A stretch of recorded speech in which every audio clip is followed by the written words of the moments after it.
열왕기상 8장에서는 솔로몬이 성전을 건축하고 하나님의 교회를 옮기는 것과 또 하나님을 향하여 기도하는 내용으로 되어 있습니다. 자, 오늘 말씀을 우리가 살펴보도록 하겠습니다.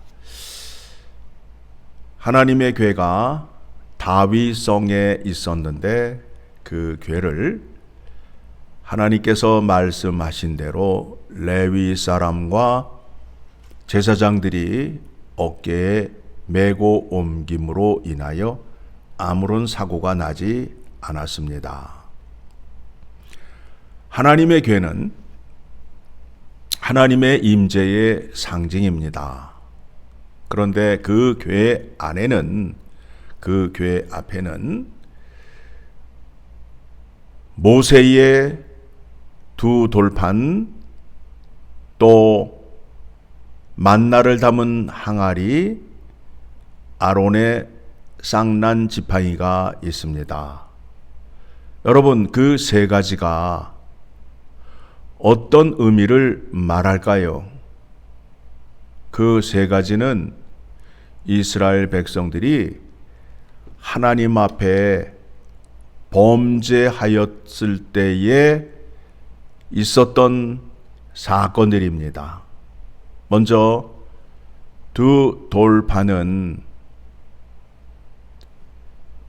이스라엘 백성들이 모세가 보이지 않자 그들의 생각대로 금송아지를 만들고 제사를 드리고 춤추며 뛰어놀 때에 모세가 시내산에서 내려오다가 그 장면을 보고 깨트린 돌판이란 말입니다.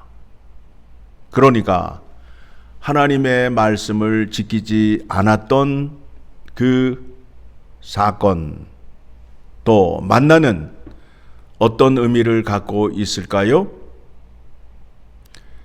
여호와 하나님께서 뜻이 계셔서 택한 백성들을 애굽에서 꺼내어서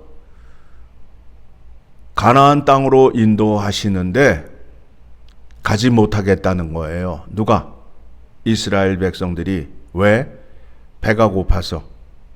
배가 고파서 하나님의 명령을 따를 수 없다라는 거예요. 그래서 하나님께서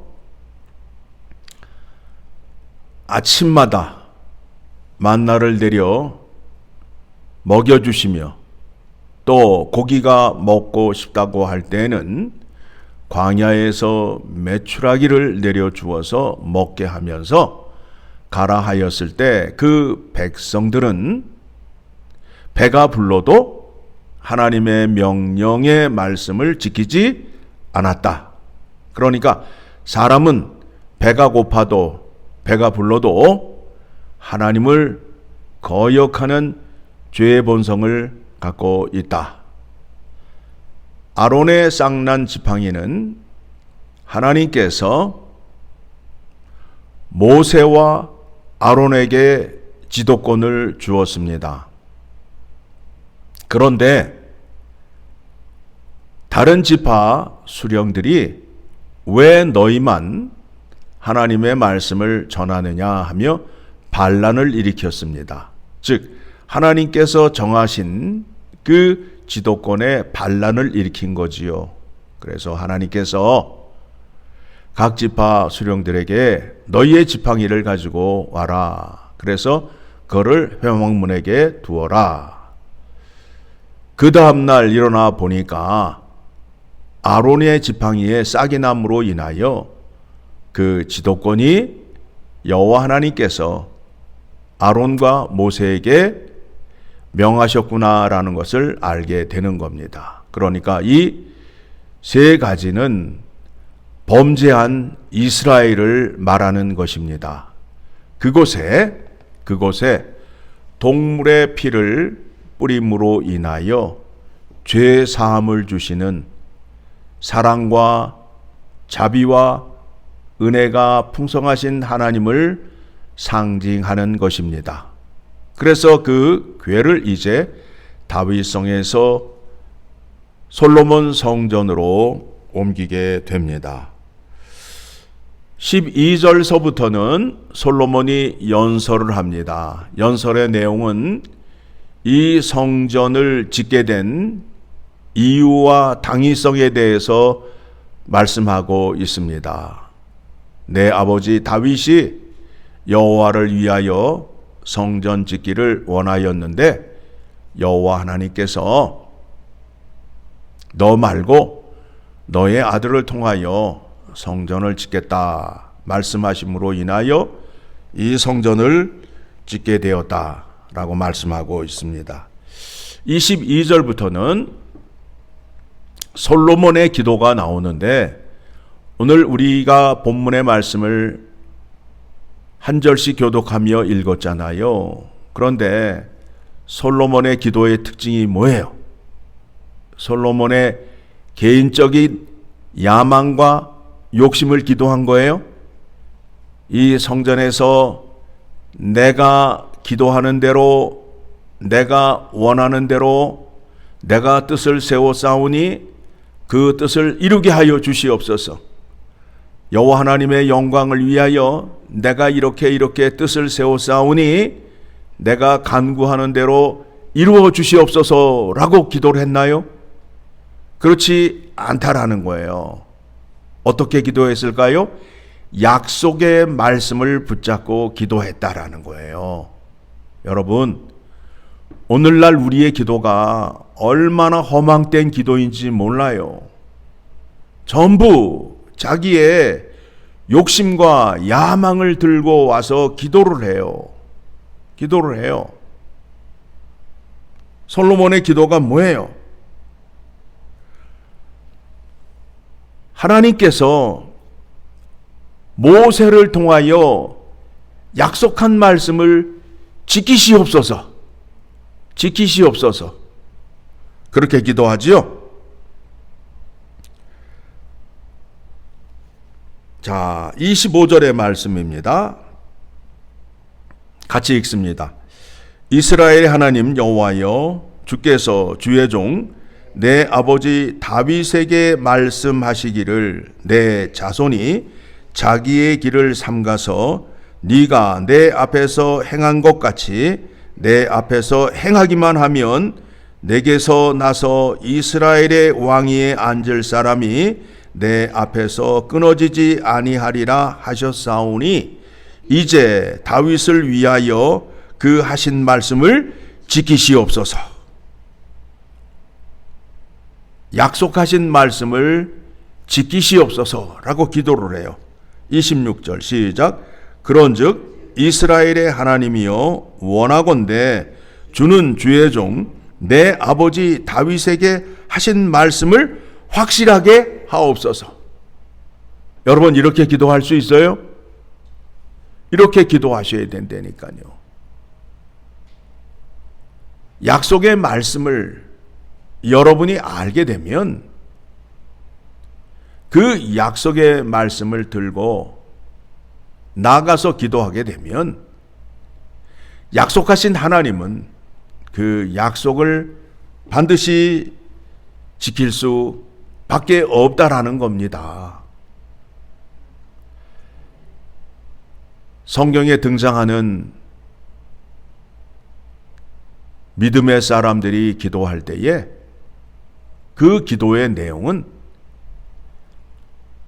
하나님께서 약속하셨던 그 말씀을 붙잡고 기도함을 우리가 알 수 있습니다. 여러분, 하나님께서 품 안에 계시던 독생자 예수 그리스도를 우리에게 내어주셨잖아요. 하나밖에 없는 아들을 우리에게 내어주셨잖아요. 그러면 조금 주신 거예요? 다 주신 거예요? 다 주신 거란 말이에요. 다 주셨어요. 하나님은 우리에게 자신의 모든 것을 다 주었단 말입니다. 그러면 아들을 주면 그 이외의 것은 아들보다 중요한 것이 있어요, 없어요? 제일 중요한 그 한 가지를 주셨는데 다른 것은 주시겠어요, 안 주겠어요? 주시지요. 주시는 방법이 때를 써야 돼요. 그의 말씀에 순종을 해야 돼요. 복을 얻는 방법이 하나님 말씀에 순종을 해야 돼요. 땡깡을 써야 돼요. 말씀에 순종을 해야 복을 받을 거 아니에요. 하나님 말씀에 순종은 하지 않고 맨날 땡깡만 쓰게 되니까 그 기도가 이루어지지 않는다라는 거예요.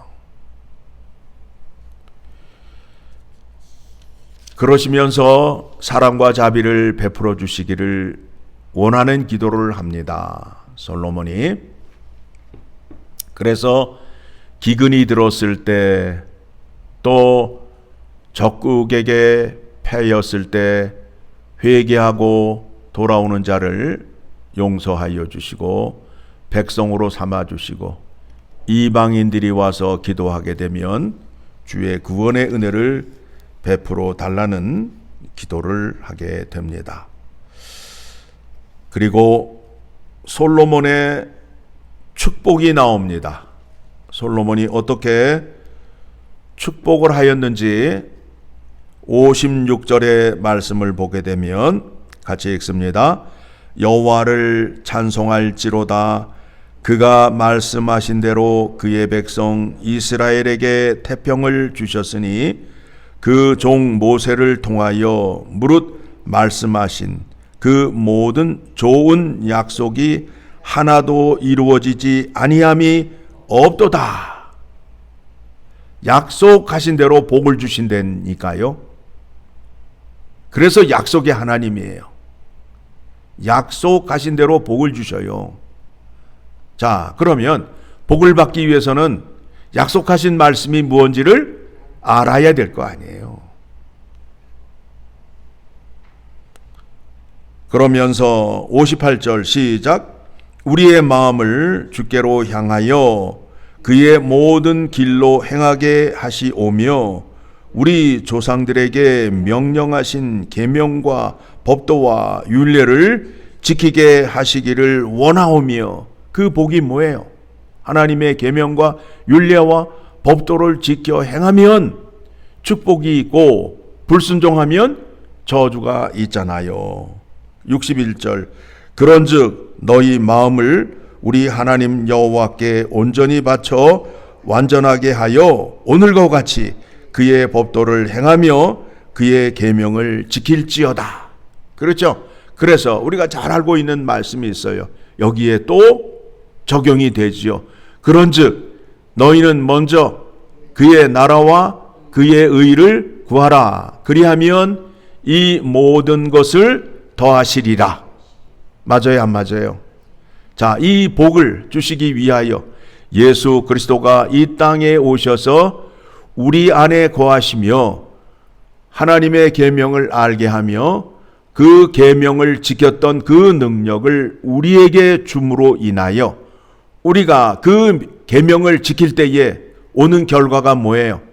약속의 복이 우리에게 임한다라는 거예요. 다시 결론적으로 말씀을 드리게 되면 하나님의 약속의 말씀, 약속된 복을 받게 하기 위하여 누구를 이 땅에 보내주셨다고요? 예수 그리스도를 보내주셨단 말입니다. 왜? 그 분이 하나님의 율법을 온전히 지켰다, 안 지켰다? 지키셨다. 그 능력을 우리에게 주심으로 인하여 그의 명령과 규례와 법도를 지켜 행함으로 약속의 복을 받을 수 있다, 없다? 있다가 되는 거 아니에요. 그래서 예수 믿는 거예요. 엉뚱한 거 믿지 않고 엉뚱한 데서 잘못 배워가지고 아우성 치지 마시고 성경에서 뭐라 말씀하는지 잘 살피시고 믿어서 복받는 여러분 되시기를 간절히 소망합니다.